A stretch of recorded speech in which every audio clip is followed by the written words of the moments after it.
오늘 읽으신 누가복음 14장에는 예수님의 세 가지 잔치 이야기가 나옵니다. 오늘 읽으신 7절부터 11절의 말씀과 또 12절부터 14절, 그 다음에 우리가 읽진 않았습니다만은 15절부터 24절까지 이 잔치에 대한 이야기만 예수님께서 이야기를 하십니다. 예수님은 비유의 달인이십니다. 어떤 걸 봐도 그걸로 다 비유로 하나님 나라를 설명을 하셨습니다. 물에 갈 때는 물로 설명하시고, 그러니까 농부들을 만나면 씨 뿌리는 비유로 하나님 나라를 설명하시고, 어부들을 만나면 그물로 배로 설명을 하시고, 또 산에 가면 산에 있는 걸로 설명하시고, 어떤 재료를 예수님의 손에 갖다 놔주셔도 예수님은 그것으로 다 하나님 나라를 설명을 하셨습니다. 근데 예수님께서 생활 중에 아주 자주 하시는 생활이 있는데 바로 그것이 식사 초대 받는 일이었습니다. 예수님께서 많은 사람들에게 식사 초대를 받았고 또 본인이 가셔서 많은 식사 대접을 받으신 분입니다. 그리고 특별히 잔치집을 많이 가셨습니다. 가나의 혼인 잔치집에도 가셨고 그리고 또 뭐 여러 가지 비유들이 다 혼인 잔치를 얘기를 많이 하셨습니다. 나이 33살에 돌아가신 싱글이신 예수님께서는 참 남의 혼인잔치를 많이들 가시면서 어떤 생각이 들었었는지 모르겠습니다만은, 그러시면서 예수님께서 하나님 나라는 잔치와 같다는 얘기를 자주 하셨습니다. 하나님 나라가 어떤 나라인가 할 때 잔치로 표현을 많이 했습니다. 그 잔치라고 하는 것이 무엇인가? 심지어는 예수님이 마태를 제자로 불렀을 때, 마태가 돈이 좀 있었던 제자라 식사 대접을 크게 했습니다. 그때 바리새인들이 와서 당신은 금식도 하지 않고 먹고 마시는 것만 좋아하냐고 비난을 할 때, 예수님이 혼인집 신랑이 있을 때 손님이 혼인집 신랑 앞에서 금식하면 되겠느냐, 신랑이랑 같이 있을 때 이 축제의 시간에, 그리고 이 잔치 시간에 여기서 금식하면 그건 무례한 거지 하면서, 이 잔치의 주인이 바로 당신이다, 내가 있는 곳에는 기쁨과 즐거움과 그리고 같이 먹고 마시는 것이 있다, 이러면서 잔치집에서는 금식하면 안 된다, 이렇게 얘기를 하셨습니다. 그럼 도대체 이 잔치라고 하는 것이 무엇이길래 하나님 나라를 설명할 때 그렇게 중요한 비유였겠는가? 잔치는 전적으로 주인이 준비하는 겁니다. 전적으로 주인이 계획하고 주인이 준비하고 주인이 초대장을 보내서, 이 당시에는 초대장을 2번 보내게 되어 있습니다. 2번 보내서 초대를 하고 음식을 마련하고 그리고 손님들에게 먹을 것과 씻을 것들 다 배려해주는, 전적으로 주인이 준비하는 겁니다. 주인이 베푸는 것입니다. 그리고 손님은 뭘 하느냐? 가서 그냥 먹고 즐거워만 하면 됩니다. 그게 전부입니다. 하나님의 나라는 바로 잔치다. 하나님 나라는 하나님이 준비하시고 하나님이 계획하셨고 하나님이 베풀어 주셨고, 그래서 만세전에 우리를 생각하셨고 계획하셔서 예수 그리스도라고 하는 살진 송아지를 우리에게 보내주셔서 잔치를 베풀어 주셨다.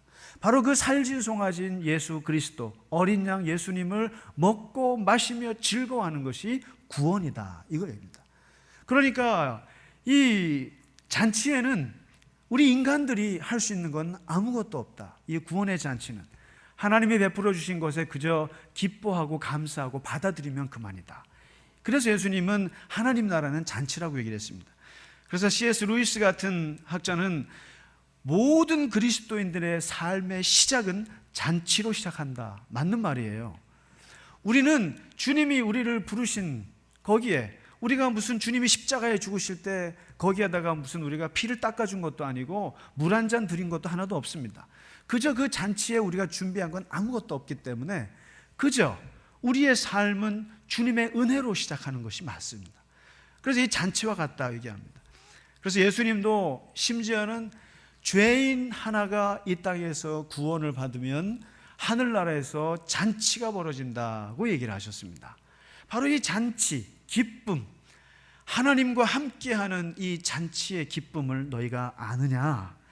그리고 한 사람이 구원받으면 이 구원받는 이 기쁨이 얼마나 큰지 아느냐, 이렇게 얘기를 하십니다. 그러면서 예수님은 자기 자신을 소개하실 때 이렇게 소개하셨습니다. 임금께서 자기 아들을 장가를 보내는데 혼인잔치를 하기 위해서 많은 주변 사람들을 초대를 했다는 거예요. 그런데 초대를 했더니만 보통 우리가 2번 초대권을 보냅니다. 여러분 RSVP라고 아시죠? 그래서 보내면은 상대방이 대답을 해줘야 되는 거죠. 그렇게 한번 보내고 응답이 온다는 소리를 들으면 그 사람들을 이제 2번째는 가서 직접 데리고 와야 되는 겁니다. 근데 유대 사회에서는 2번을 보내는데 한 번 보냈더니 다들 온다고 했어요. 그런데 온다고 했는데 막상 2번째 초대장에 갔을 때는 안 온다는 거예요. 제가 밭을 샀어요. 제가 장가를 갔어요. 제가 또 뭐 소를 샀는데 시험을 좀 해봐야 됩니다. 쉽게 말하면 제가 뭐 가게를 냈어요. 제가 자동차를 사갖고 시험 운행을 해봐야 됩니다. 제가 장가를 가가지고 1년 동안은 같이 부인이랑 살아야 돼요. 이런저런 핑계로 안 오는 거예요. 그때 이 초대한 임금이 당연히 온다고 약속했던 사람들이 안 오니까 화가 나서 그 다음부터는 그러면은 가난한 사람들 불러라, 그 다음에 몸 불편한 사람 불러라, 다리 저는 사람들 불러라, 그리고 세상에서 벌품없고 소외되고 버려진 사람들을 다 부르는데 어디까지 부르느냐, 저 산등성의 경계선까지 가서 다 불러와라. 그리고 잔치는 채워라. 그리고 안 오겠다 그러면 강권해서라도 데리고 와라. 그래서 이 자리를 가득 채워라. 잔치라고 하는 것은 많으면 많을수록 좋습니다. 오늘날 우리는 돈에 예산을 잡아서 하니까 그렇지만 이 하나님 나라 잔치라고 하는 것은 많으면 많을수록 좋고 구원받은 사람들이 참여하면 참여할수록 좋은 겁니다. 그래서 누구든지 다 들어오게 해라. 그래서 이 사람들은 불러주기만 하면 좋지요. 할 일도 없는데 이런 사람들만 그냥 가서 잔치집 음식을 먹었다는 거예요. 그러면서 이 사람들이, 생각지 않은 사람들이 잔치에 음식을 먹게 됐다. 여기서 말하는, 예수님 말하는 임금은 하나님이시고, 여기서 장가가는 혼인잔치의 신랑은 예수님 당신이시고, 그리고 처음 초대한 사람들, 그 사람은 유대인들이며, 그 사람들은 오겠다고 했다가 안 온 사람들이고, 그리고 마지막 생각지 않게 돌아다니다가 왔던 사람들이 바로 우리 같은 가난하고 다리 불편한 이방인들이라는 거죠. 그래서 사실은 하나님의 나라의 잔치에 초대받는 사람들이 누구냐, 결국에는 가서 음식을 먹은 사람들은 정말 자격 있는 사람들은 하나도 못 가고 여러분과 저 같은 사람들이 예수를 만나서 잔치상 음식을 먹게 되었다는 것이죠. 그 복음이 이방인들에게 갔다는 것입니다. 근데 오늘 예수님께서 이 잔치, 아무나 참석할 수 있는 잔치, 아무나 그냥 정말 뭐 바보 같은 사람들, 자격 안 되는 사람들까지 다 와서 잔치에 참여를 하는데, 오늘 누가복음 14장에 당신도 오늘 지금 잔치에 지금 참여하신 거예요. 거기서 지금 하시는 말씀인데, 잔치에 대한 예수님의 에티켓을 얘기하십니다. 생각지 않은 말씀을 하세요. 그러니까 우리가 보통 잔치하면은 그저 아무나 가서 먹고 퍼마시고 그냥 흥청망청 하는 걸라고 생각하는데, 잔치처럼, 세상의 연회처럼, 세상의 파티처럼 거기에 에티켓과 매너가 필요한 그 시간과 공간도 없습니다. 그래서 우리가 고급스러운 잔치일수록 굉장히 조심스러운 것이 있게 마련입니다. 그래서 우리가 보통 에티켓이 어디에서 왔나 봤더니, 에티켓이 옛날에 프랑스에서 온 말인데, 궁중에서 워낙 연회가 많을 때 그 많은 사람들의 자리를 어떻게 앉느냐, 그래서 스티커를 붙이는 걸 에티켓이라고 그런다는 거죠. 에티켓, 붙이다, 에스티키아, 붙이다. 당신은 이 자리, 명찰이라는 뜻이라는 거죠. 그래서 이 파티라고 하는 것에, 그래서 제가 어떤 그 유명한 호텔에서 근무하셨던 분이 글을 쓴 걸 보니까요, 파티를 할 때 주의해야 될 매너에 대해서 썼는데 정말 파티를 못 가겠더라고요. 그거 보니까. 그래서 저 같은 사람이 가서는 정말 수준 떨어져서 쫓겨날 것 같은 생각이 듭니다. 그런데 다른 거 다 적고, 예를 들면 제가 배웠던 것 중에 하나가 좌빵 우물, 이거 아주 목사님 외우세요 그러더라고요. 이게 뭔가 했더니 원탁에서 먹을 때 자칫하면 남의 빵을 먹을 수 있다는 거예요. 그래서 좌가 내 빵이고 우가 물이라는 거예요. 좌빵 우물, 이거 기억하세요. 기억하시는 거예요. 그래서 저는 항상 갈 때 그거 듣고, 이제 좌에 있는 빵이 내 거고 우에 있는 물이 내 거다. 자칫하면 남의 물, 남의 빵을 가져갈 수 있으니 얼마나 무식하다 소리 듣겠습니까? 같이 먹으면서도 얼마나 비웃겠어요.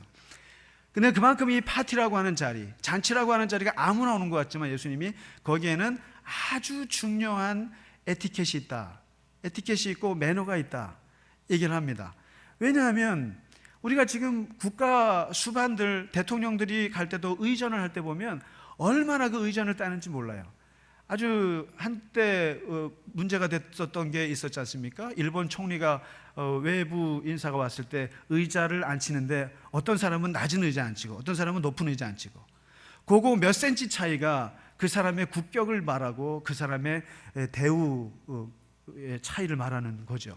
그만큼 그 파티라고 하는 것이 얼마나 이 예의라고 하는 것이 중요한가, 이걸 이제 보여주고 있는 거죠. 근데 오늘 예수님께서도 딱 가서 보니까 엉망인 거예요. 그러니까 초대받아서 갔더니 이게 엉망인 거예요. 그래서 먼저 오늘 두 가지 말씀을 합니다. 손님으로 온 사람들에게 한마디 하시고, 그 다음에 그 잔치를 베푼 호스트 주인에게 한 말씀 하세요. 근데 바로 제가 유명한 호텔에서 근무하셨던 분이 쓴 글을 보니까 핵심은 두 가지예요. 파티에 가서 항상 자리를 조심하라. 자리를 조심하라. 어느 자리에 앉을 것인가. 그리고 항상 주인에게서 가까운 자리를 가라. 주인이 있는 자리를 가까이 가라. 그럴수록 당신이 높은 자리니까. 그리고 영향력 있는 그 사람의 자리 옆에 붙어라. 이거예요. 그 다음에 두 번째는 사람들에게 적극적으로 가서 대시하고 자기를 소개하고 인사를 하고 그리고 영향력 있고 또 인맥이 넓은 사람들 위주로 찾아가서 하라. 이렇게 나와 있어요. 근데 오늘 예수님 말씀을 보면 정반대의 말씀을 하세요. 먼저 손님으로 가는 사람에게 한 말씀 팁을 주시는데, 뭐냐면 높은 자리에 앉지 말고 저 끝에 가 앉아라. 차라리 저 끝에 가서 앉으라. 아주 주인에게서 먼 자리, 저 입구에 있는 자리, 그 다음에 등을 보이는 자리, 그리고 누구나 지나가면서 툭 칠 수 있는 자리, 저 별거 아닌 말석에 가서 앉아라. 이렇게 얘기를 하세요. 이 말씀은 그냥 여기서 말씀합니다. 괜히 상석에 앉았다가 너보다 더 높은 사람이 와가지고 여기 내 자리인데요 그러면은 그 창피함을 어떻게 감당하겠느냐. 그러니까 아예 저 말석에 앉아있다 보면은 오히려 저 주인이 봤을 때 너를 앞으로 끌어들일 수 있으니까 그때 정말 사람들로부터 너가 영광을 받을 것이다. 그래서 낮은 자리에 앉으면 높아지고 높은 자리에 앉으면 낮아진다, 이 말씀이거든요. 그런데 오늘 예수님께서 낮은 자리에 앉으라, 그리고 저 말석에 앉으라, 이 말씀은 그런 의미라기보다 하나님께서는 근본적으로 근시안이 아니라 원시안이라는 얘기를 하십니다. 하나님은 멀리 있는 게 더 잘 보이시는 분이세요. 우리는 가까이 있는 게 더 잘 보이는 사람들이지만 하나님은 멀리 있는 게 더 잘 보입니다. 다시 말해서 하나님 앞에 나아갈 때, 하나님이 베푸신 자리에 앉을 때 항상 조심하라는 거예요. 항상 조심하고 멀리서 겸손하게 앉아 있으면 멀리 보시는 하나님께서 우리를 잡아 당기실 것이다. 그러나 쓸데없이 하나님이 내 하나님이다, 하나님께 가까이 가야지 하면서 하나님께 가까이 가려고 나대다가는 오히려 하나님께 내쳐질 수가 있다. 이 예수님의 이 영적인 말씀에 이것은 굉장히 파라독스가 많습니다. 일반 세상에서는 이해하기 어려운 말씀을 많이 하세요.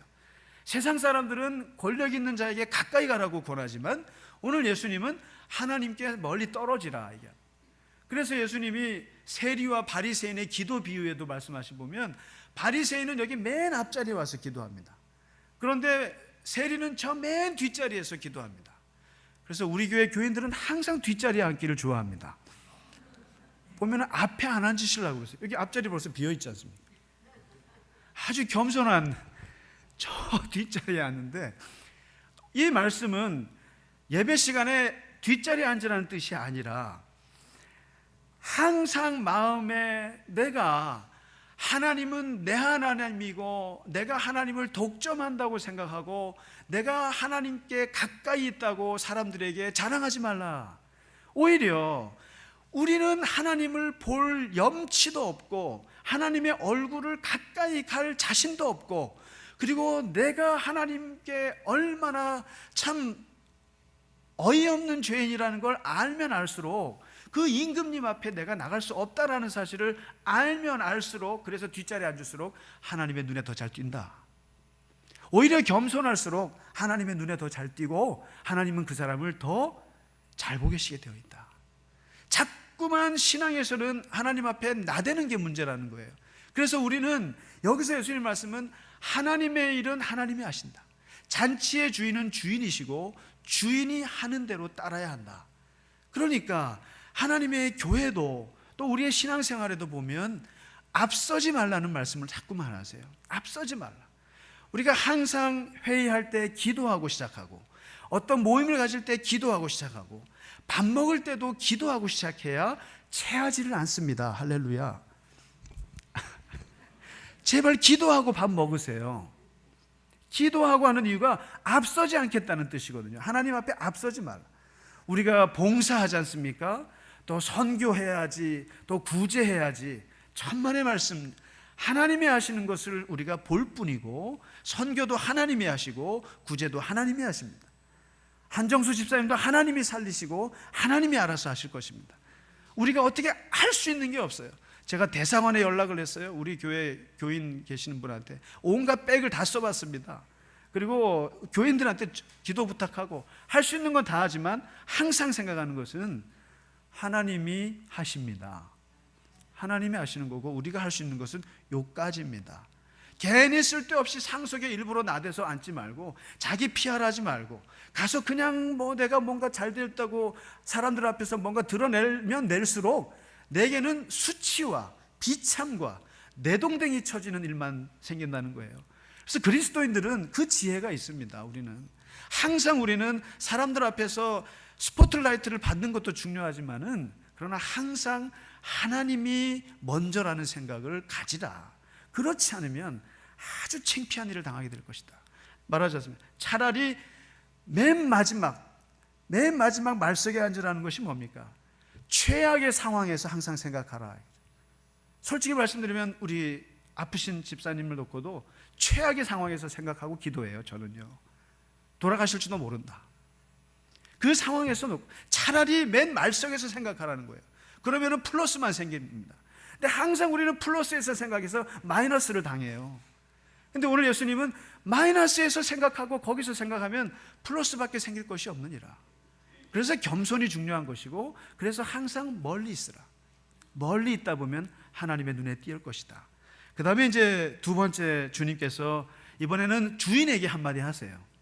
잔치를 베푼 주인에게 말씀하시는데, 너는 음식을 살 때, 사람을 대접할 때, 그리고 잔치를 베풀 때 벗이나 너의 친한 친구나 너의 형제나 친척이나 부한 사람, 부한 이웃을 대접하지 마라. 이렇게 얘기합니다. 말도 안 되는 말씀을 하시죠.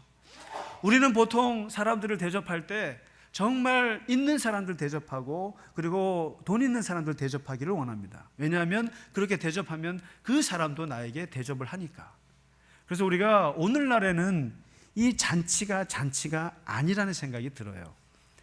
예를 들면 우리 집사님 아들이 장가를 가면 내가 부조를 10만 원을 해요. 왜 합니까? 축하해서 하는 거죠. 그런데 언젠가 내 아들 장가 보낼 때 저기서도 11만 원이 보내오니까 10만 원을 보내요. 그러니까 오늘날 우리의 잔치는 잔치가 아니라 거래예요.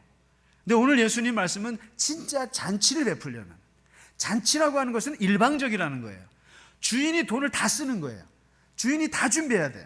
그리고 주인이 전부 다 처음부터 끝까지 다 해주는 게 잔치인데, 너 잔치 베풀려면 나를 초대했는데 나를 왜 초대했니? 나한테 뭘 바라니? 그러는 거죠. 다시 말해서 돈 있는 사람을 대접하면 그 사람이 자존심이 강해서 그 사람이 얻어먹고 있을 사람 같니? 그 사람도 언젠가 너를 불러서 대접을 해. 더 좋은 거로 대접하죠. 근데 그런 식의 잔치를 하지 말라는 거예요. 그러니까 우리의 상식을 깨는 말씀을 하십니다. 오히려 돈 없고 가난한 사람들을 대접하라는 거예요. 돈 없고 가난하고 불편하고 아무것도 너에게 갚아줄 수 없는 사람들에게 다 베풀라. 오히려 밥을 사더라도 없는 사람한테 밥을 사주고, 돈을 주더라도 없는 사람한테 줘서 저 사람이 너에게 할 수 있는 것은 고맙습니다. 참 좋으신 분이네요. 정말 하나님이 당신에게 복 주길 바랍니다. 말 립 서비스밖에 못하는 사람들에게만 주라. 왜 그럽니까? 주님이 우리에게 말씀하시는 이 하나님 나라의 잔치의 근본적인 원리는 모든 것을 이 땅에서 베풀고 하늘로부터 받으라. 하늘로부터 받을 생각을 하라. 왜 너희 그리스찬들은 하나님께로부터 받는 복에 대해서는 감각이 없느냐? 항상 세상 사람들이 하듯이 내가 뭘 주면 뭘 받고 하는 식의 생각에만 머물러서 모든 인맥 관리를 그렇게 하려고 그러는데, 진짜 하나님의 사람들은 그런 식으로 인맥 관리를 하면 안 되느니라. 무조건 베풀라. 그리고 너에게 갚을 수 없는 사람들에게 다 주라. 그러면 그것은 하나님이 보시고 하나님께서 갚으시도록 해라. 그것이 훨씬 크다. 훨씬 크다. 왜 우리는 하나님 나라의 포인트를 정립할 생각을 안 하느냐?